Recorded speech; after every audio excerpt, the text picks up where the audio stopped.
if you think about an individual's perspective, that's how they feel. That's their reality. And so we've got to make sure that we understand how they're feeling instead of just looking at the cold hard numbers because they don't tell the full story.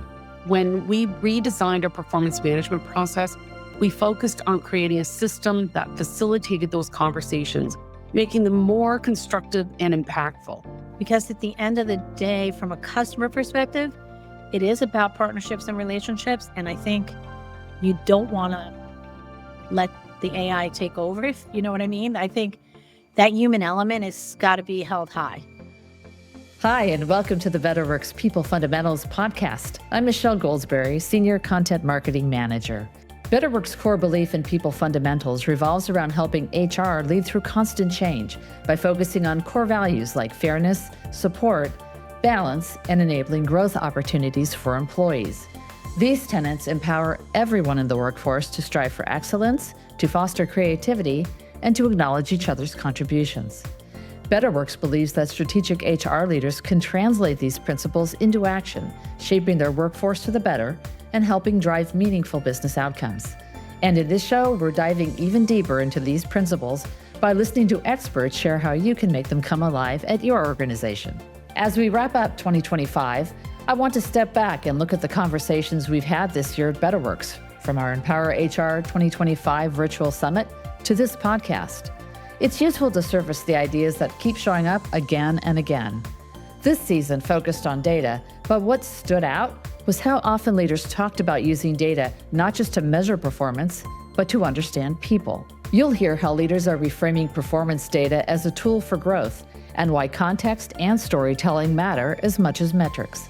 You'll also learn more about how AI changes what leaders should measure, why adoption is often the most important data point in transformation, and how trust ultimately determines whether data leads to real business outcomes. To start, we're going to hear from leaders who challenged the idea that performance data is just about evaluation, and instead reframed it as a tool for growth and enablement. Speaking at Empower HR, Deanna LaPierre, Senior Director of People Development and Total Rewards at LivePerson, shared how her team redesigned performance management around conversations instead of ratings. You'll also hear from Nick Happ, Director of Talent Management and People Analytics at KeHE Distributors, who echoed this same shift. When we redesigned our performance management process, we focused on creating a system that facilitated those conversations, making them more constructive and impactful. We gave managers the tools and responsibility to take charge. We've empowered them to lead conversations that guide and coach their teams. We shifted from a process that felt like, hard to say this, an obligation, to one that enables employees and managers to engage in meaningful discussions and foster real connections and focus on outcomes. Ultimately, the system was designed not only to track performance, but to encourage the kinds of conversations that drive development and align with our goals as a company.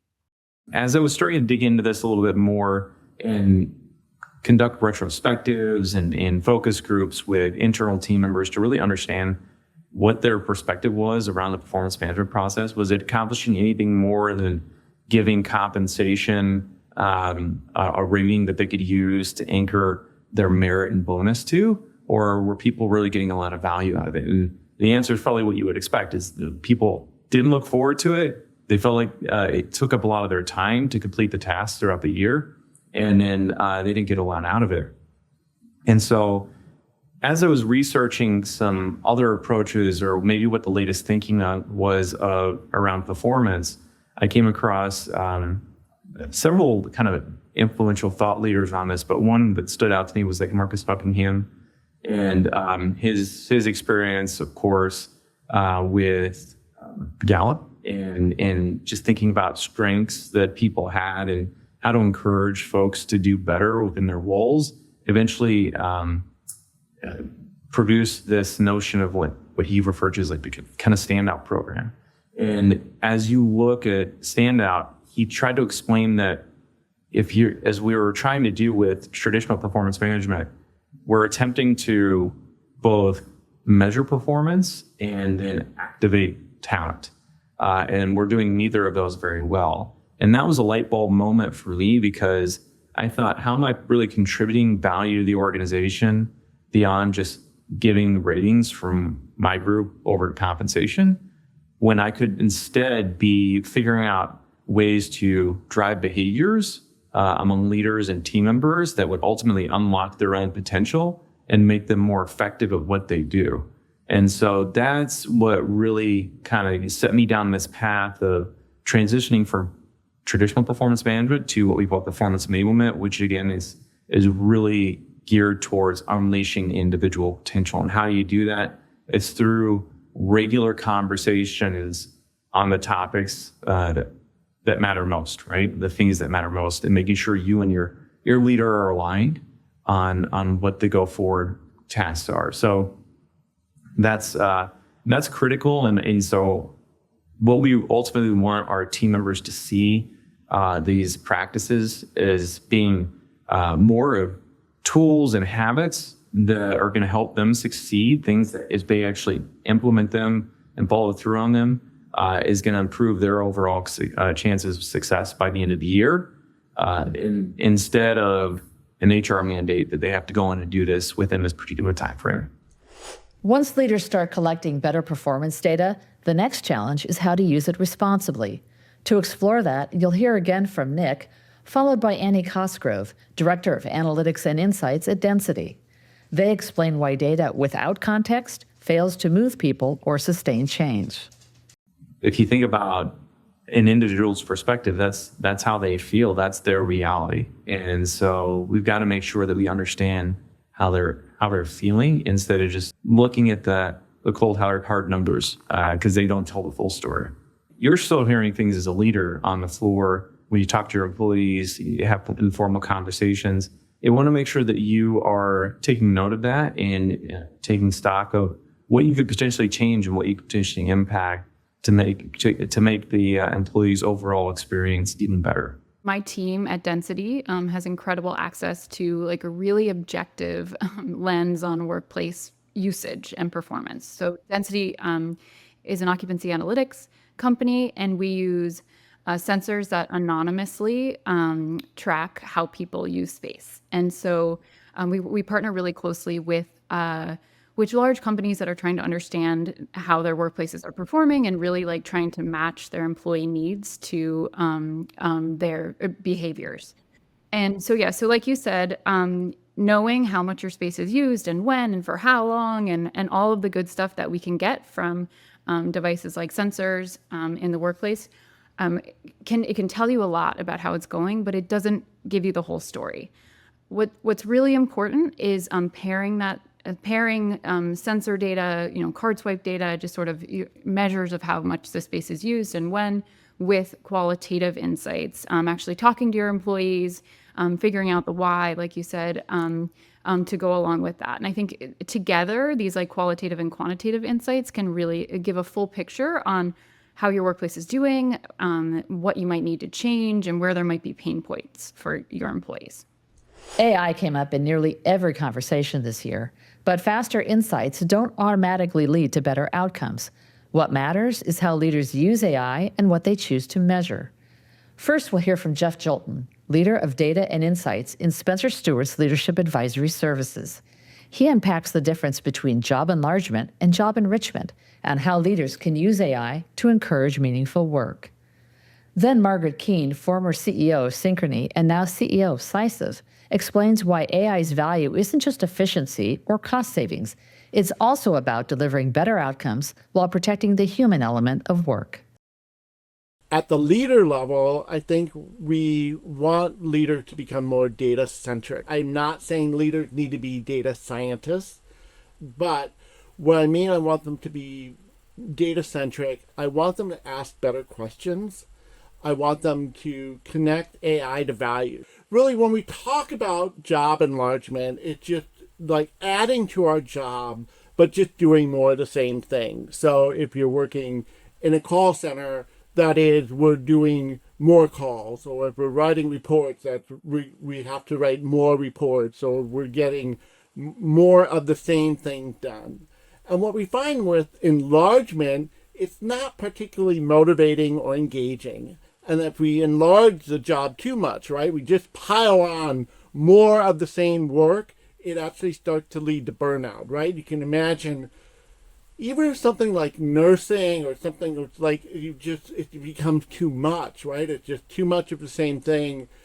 People like variety. People like being challenged. They like autonomy, and that's where enrichment comes in. That's where we are, adding a certain value to the job, whether it's, is that autonomy or variety or some sense of ownership and purpose, right? When we tie a job to the vision, to the strategy, when we give people a sense of end-to-end ownership, that's when we start enriching the job. And it's giving them something new to work on, something challenging, something to build on. Then it's more exciting. And you can think about your own work, what really engages you, right? It's when your leader asks you to try and figure out something new or work on a challenging project, right? So that's enrichment. Doubling up on the number of reports you have to get out next week doesn't really engage people. It doesn't feel like it's really enriching.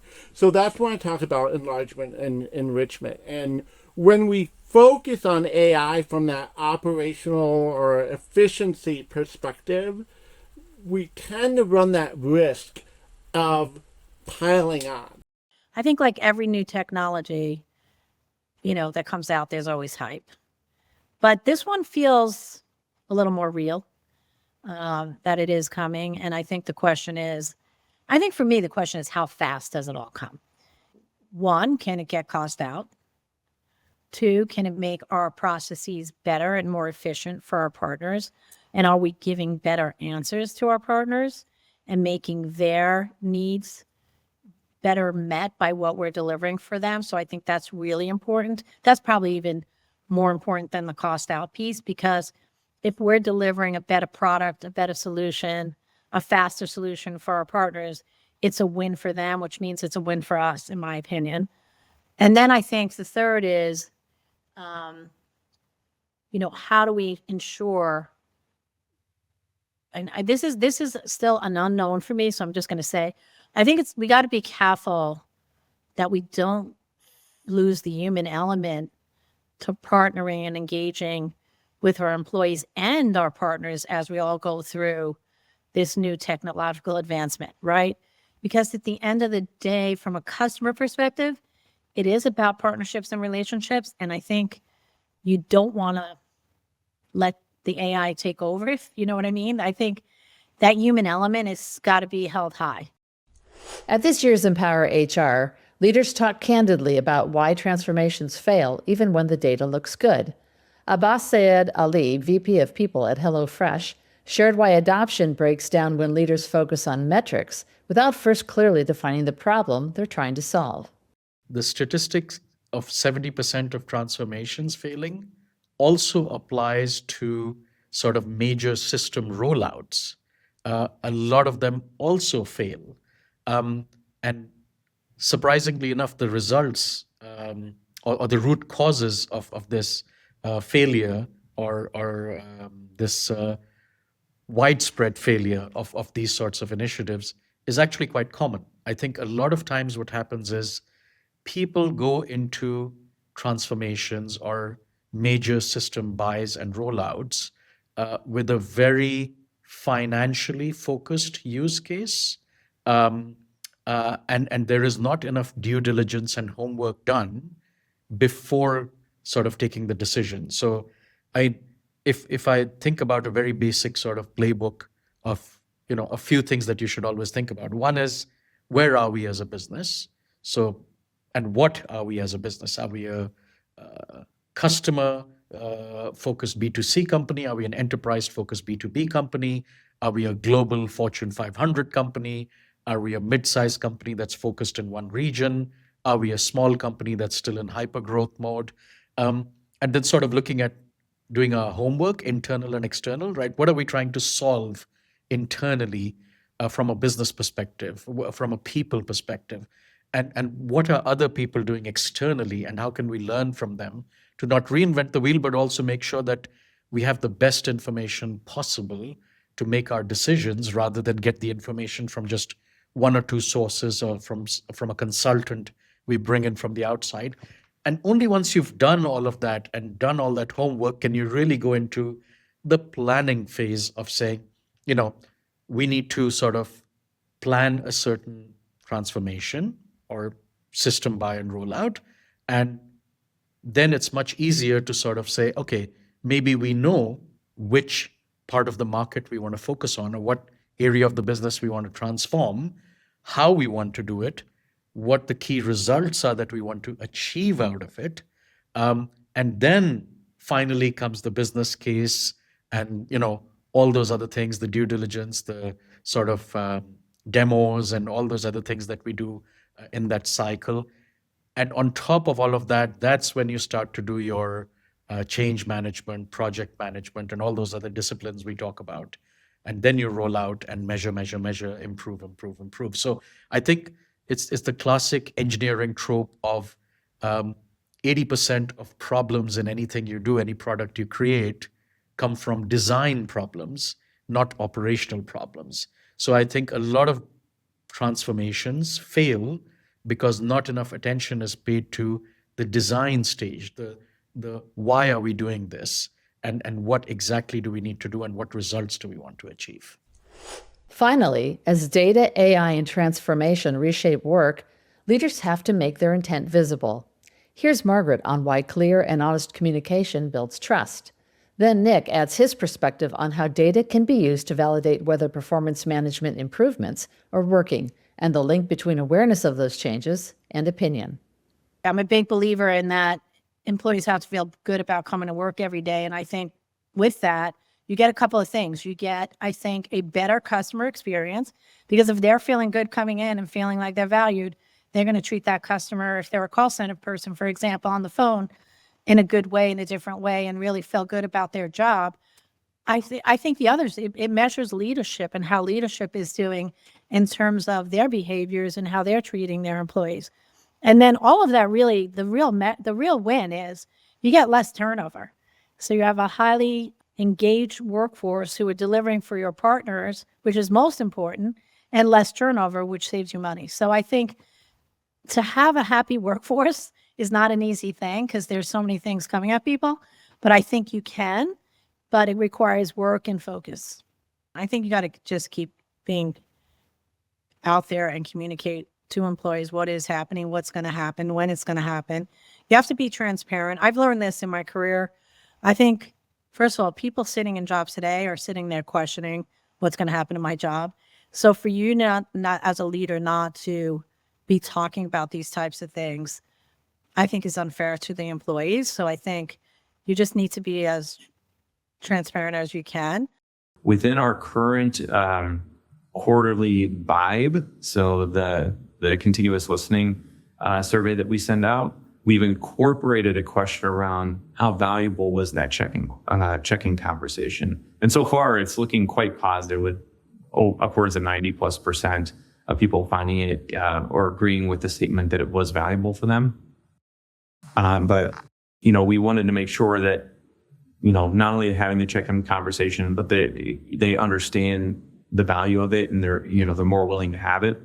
And so that's a way of us confirming that we're on the right track with the way that we've trained our leaders to have the conversations, the guidance that we're giving them, and then that the team members feel like they're leaving with something of note that they can use going forward. So the importance of having a check-in conversation on overall favorability, the quality of the conversation on overall favorability. And then longer term, I think the hypothesis, of course, would be that those people who are having regular check-in conversations, having quality check-in conversations, are going to be on average performing better than those that are not.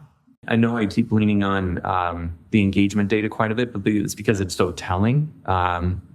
And we had looked at action planning. Again, action planning is what our more senior level leaders do after they get their vibe or engagement results.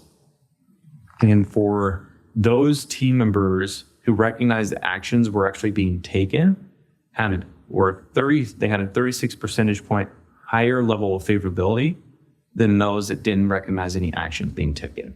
So I think that was just like a really big flag for us that we need to make sure that team members recognize the actions are being taken, and we need to be closing the feedback loop with them because it's clearly related to favorability as we would have anticipated. And so being able to see that kind of all in one place made it very easy. As we look across these conversations from the past year, a clear pattern emerges. Data is becoming more powerful, but its impact depends entirely on how leaders choose to use it. We heard that performance data works best when it enables growth, not evaluation. That data without context doesn't drive change unless leaders take the time to explain what it means. That AI creates value when it enriches work, not when it simply asks people to do more faster. And that in any transformation, adoption and trust matter more than perfect metrics. What these leaders reminded us is that data doesn't replace leadership, it sharpens it. Data helps leaders ask better questions, spot patterns earlier, and understand what people are really experiencing. But it's leadership that turns insight into action, builds trust, and guides organizations through change. The challenge isn't collecting more data, it's using it with intention, clarity, and humanity. That's how HR leaders build organizations that are more resilient, more engaged, and better prepared for what comes next. That's a wrap for this season. Be sure to subscribe to the People Fundamentals podcast to check out our previous conversations with HR leaders, practitioners, and experts. You can hear everything on Apple Podcasts, Spotify, or YouTube Music. Thanks for listening.